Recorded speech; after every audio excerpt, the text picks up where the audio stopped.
আসসালামু আলাইকুম। আমন্ত্রণ জানাচ্ছি জাগো ফুটবলে। আপনাদের সাথে আছি আমি মমতাজ শাহিন রুম্পা। শুরুতেই জানিয়ে দিব আপডেটগুলো। মেসিদের সিনেমা এখন বাংলাদেশে। একজন মেসি হওয়া অসম্ভব মনে করছেন জামাল মুসিয়ালা। কোপা আমেরিকার আগে বড় দুঃসংবাদ পেল বিশ্ব চ্যাম্পিয়ন আর্জেন্টিনা। মৌসুম শেষ আর্জেন্টাইন বিশ্বকাপ জয়ী তারকার।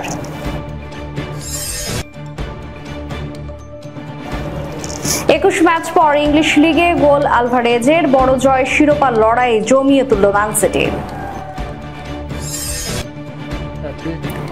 আনচেলত্তি বললেন জাভির থেকে যাওয়ার সিদ্ধান্ত সঠিক। শুনছিলেন শিরোনাম, এবারে বিস্তারিত। 2022 সালের 18 ডিসেম্বর কাতারের দোহায় ইতিহাস রেখা মুহূর্তের উচ্ছ্বাসের আনন্দ অশ্রু গিয়ে মিশেছে বুয়েন্স আইরেসের রাজপথে। আকাশে সাদা রঙের পতাকায় মোড়ানো প্রতি মানুষের শরীরের উল্লাসের হাহাকার, আর মনের মধ্যে 36 বছরের আক্ষেপ ঘোজানো নিঃশ্বাস। বিশ্বকাপ জয়ের সেই ইতিহাস গাথা মুহূর্ত নিয়ে 2023 সালে তৈরি হয়েছিল ডকু মুভি মুচি। বিশ্বকাপ জয়ের সেই ইতিহাস গাথা মুহূর্ত নিয়ে 2023 সালে তৈরি হয়েছিল ডকু মুভি মুচাচোস। মেসি ডি মারিয়াদের সেই ফুটবল যুদ্ধ জয়ের গল্পের প্রতিটি মুহূর্ত আবেগের বহিঃপ্রকাশ। সারা জাগানো সেই মুভি এলো বাংলাদেশে, হয়ে গেল প্রিমিয়ার। স্টার সিনেপ্লেক্সের ম্যানেজার মেজবাহ উদ্দিনের ভাষ্য, বাংলাদেশে আর্জেন্টিনার সমর্থক প্রচুর, সেটা চিন্তা করেই আমরা এই মুভিটা নিয়ে এসেছি। অন্যান্যদের দেশের এমন ডকু মুভি হলে আমরা সেগুলো নিয়ে আসব। আর্জেন্টিনা দূতাবাসের মিনিস্টার কাউন্সিল ম্যাক্সিমিলানো রোমানোর মন্তব্য, বিশ্বকাপ জয় নিয়ে এই সিনেমা বাংলাদেশে দেখাতে পেরে আমরা গর্বিত। আমরা জানি বাংলাদেশে আর্জেন্টিনার অনেক ফ্যান ফলোয়ার আছে, মেসির ভক্ত আছে। আর্জেন্টিনার সঙ্গে আমাদের একটি সম্পর্ক তৈরি হয়েছে। আমরা এরই মধ্যে বাংলাদেশের ক্রীড়া মন্ত্রীর সঙ্গে বৈঠক করেছি। বাংলাদেশের ফুটবল ও হকির উন্নয়নে আমরা একসঙ্গে কাজ করতে পারি, আর আমাদের দেশের ক্রিকেটের উন্নয়নেও বাংলাদেশ এগিয়ে আসতে পারে। মেসিদের নিয়ে ভক্তদের যেমন উচ্ছ্বাস, ঠিক তেমনই ফিনল্যান্ডে বেড়ে ওঠা জাতীয় দলের ফুটবলার তারিক কাজিরও সিনেমাটি নিয়ে আছে বিশেষ আগ্রহ। সিনেমা শেষে দর্শকরা উচ্ছ্বাসিত, আশা প্রকাশ করলেন 2026 বিশ্বকাপে চতুর্থ শিরোপা জয় করবে আলবিসেলেস্তেরা। 100 মিনিটের এই সিনেমা বাংলাদেশের স্টার সিনেপ্লেক্সে চলবে আগামী কয়েক সপ্তাহ। নানা অর্জন দিয়ে নিজেকে অনন্য উচ্চতায় নিয়ে গেছেন আর্জেন্টিনার জীবন্ত কিংবদন্তি লিওনেল মেসি। কতজনেরই না তার মতো হতে চাওয়ার বাসনা। চাইলে কি আর মেসি হওয়া যায়? সেজন্যই বোধহয় নিজেকে মেসির তুলনা করতে নারাজ বায়ার্ন মিউনিখের German footballer Jamal Musiala. Argentine জাদুকরের মতো হওয়ার বাসনাকে অসম্ভব বলেই মনে করছেন তিনি। মেসি ক্যারিয়ারে অনেক কিছুই জিতেছেন, বাকি ছিল জাতীয় দলের হয়ে শিরোপা। 2021 কোপা আমেরিকা দিয়ে সেই ঘাটতি পূরণ হয় তার। এ পথে কত চমকিনা দেখিয়েছেন তিনি। জামাল মুসিয়ালা কি তার মতো হতে চান? মার্কার সঙ্গে সাক্ষাৎকারে জার্মান ইন্টারন্যাশনাল বলেন, আমি জানি না, মনে হয় না আমি নিজেকে মেসির সঙ্গে তুলনা করতে পারবো, সেটা অসম্ভব। মেসি বা অন্য কারোর সঙ্গে নিজের তুলনা করা বৃথাই। ধাপে ধাপে উন্নতি করতে চান মুসিয়ালা। তিনি বলেন, আমি বছর বছর উন্নতি করতে চাই, চেষ্টা করব আরো ভালো করতে, দলকে শিরোপা জেতাতে, তাহলে সফলতা আসতে পারে। ইংলিশ প্রিমিয়ার লিগের চলতি মৌসুমে 13 ক্লাবের মধ্যে চলছে শিরোপা জয়ের কঠিন লড়াই। এই তালিকায় নেই চেলসি, তালিকার সেরা 4-এও নেই তারা। এমত অবস্থায় একেবারে 2023-24 মৌসুমের শেষে এসে হারলো তাদের গুরুত্বপূর্ণ এক ফুটবলারকে।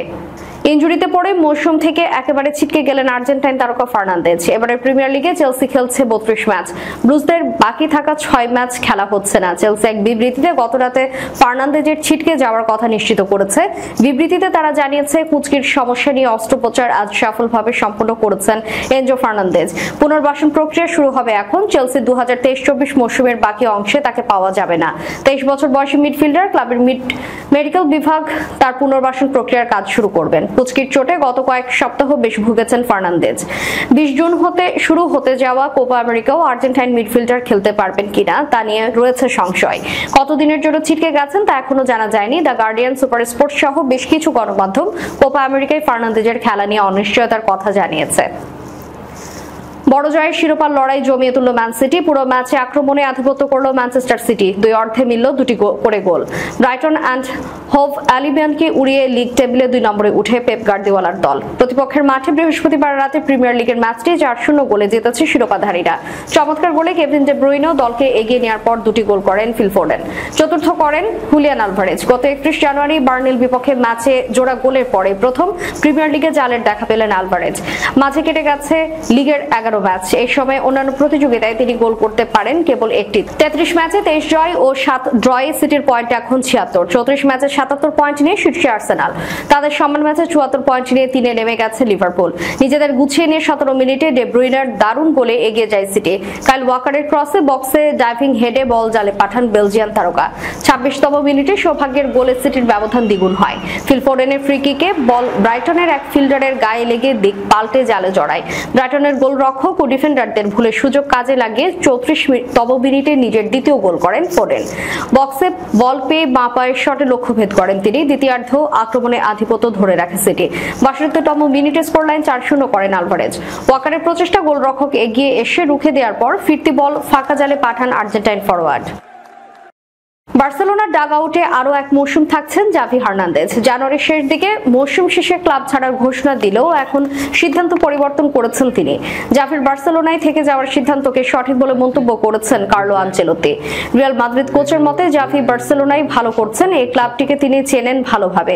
40 বছর বয়সে জাভি বার্সেলোনার সঙ্গে 2025 সালের জুন পর্যন্ত চুক্তিবদ্ধ। তবে মাস তিনেক আগে মেয়াদ পূর্তির আগেই দায়িত্ব ছেড়ে দেওয়ার ঘোষণা দেন। গত কয়েক সপ্তাহের একাধিক সংবাদ সম্মেলনে তিনি বলে গেছেন তার সিদ্ধান্ত বহাল আছে। বার্সেলোনার সভাপতি হুয়ান লাপোর্তা আজ জানিয়েছেন জাভি এবছর যাচ্ছেন না। চুক্তির মেয়াদ শেষ না হওয়া পর্যন্ত বার্সেলোনাতেই থাকবেন। এ বিষয়ে রিয়াল মাদ্রিদ কোচ আনচেলোত্তিকে জিজ্ঞেস করা হলে তিনি বলেন, আমার মনে হয় জাভি বার্সেলোনায় ভালো করছে, সে এই ক্লাবকে খুব ভালোভাবে চেনে। আমার কাছে মনে হয় ওর থেকে যাওয়াটা সঠিক সিদ্ধান্ত। চুক্তির চেয়ে একজন ব্যক্তির মুখের কথা বেশি গুরুত্ববহ কিনা জিজ্ঞেস করা হলে আনচেলোত্তি বলেন, কি চমৎকার প্রশ্ন, সবই গুরুত্বপূর্ণ। মানুষ নিজের অবস্থান পাল্টালে আমাদের সেটি সম্মান করতে হবে, সব লিখিত থাকে না। আমি ক্যারিয়ারে কতবার নিজের অবস্থান বদলেছি, এটা করা যায়। গত সপ্তাহে সান্তিয়াগো বার্নাবুতে রিয়ালের মুখোমুখি হয়েছিল বার্সেলোনা, যেটিতে আনচেলোত্তির দল 3-2 ব্যবধানে জেতে। সেদিন লামিনে ইয়ামালের প্রাপ্য গোল না দেয়ায় ম্যাচটি আবার আয়োজনের দাবি করেছিলেন বার্সেলোনার সভাপতি হুয়ান লাপোর্তা। এ ধরনের মন্তব্যে রিয়াল কোচ বিরক্ত হয়েছেন কিনা জিজ্ঞেস করলে আনচেলোত্তি বলেন, না, এই মুহূর্তে কোনো কিছুই আমাদের প্রভাবিত করে না। মৌসুমটা আমরা ভালোভাবে শেষ করতে চাই। আর তিনি কি বলেছেন সেটা সবাই দেখেছেন। আমার কিছু বলার নেই, ওটা ওনার নিজস্ব মত। আমাদের ইটালিতে একটা কথা বলা হয়, বাতাসি কথা উড়িয়ে নেয়। আনচেলোত্তির দল আগামীকাল লা লিগায় রিয়াল সোসিয়েদাদের বিপক্ষে খেলবে। 32 ম্যাচে 81 পয়েন্ট নিয়ে শিরোপা দৌড়ে সবার সামনে রিয়াল। দ্বিতীয় স্থানে থাকা বার্সেলোনা 11 পয়েন্ট পেছনে। শেষ করার পূর্বে সংবাদ শিরোনামগুলো জানিয়ে দিব আরো একবার। মেসিদের সিনেমা এখন বাংলাদেশে। একজন মেসি হওয়া অসম্ভব মনে করছেন জামাল মুসিয়ালা। কোপা আমেরিকার আগে বড় দুঃসংবাদ পেল বিশ্ব চ্যাম্পিয়ন আর্জেন্টিনা। মৌসুম শেষ আর্জেন্টাইন বিশ্বকাপ জয়ী তারকার।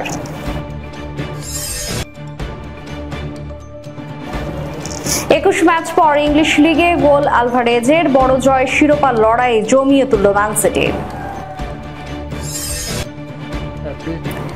আনচেলোত্তি বললেন জাভির থেকে যাওয়ার সিদ্ধান্ত সঠিক।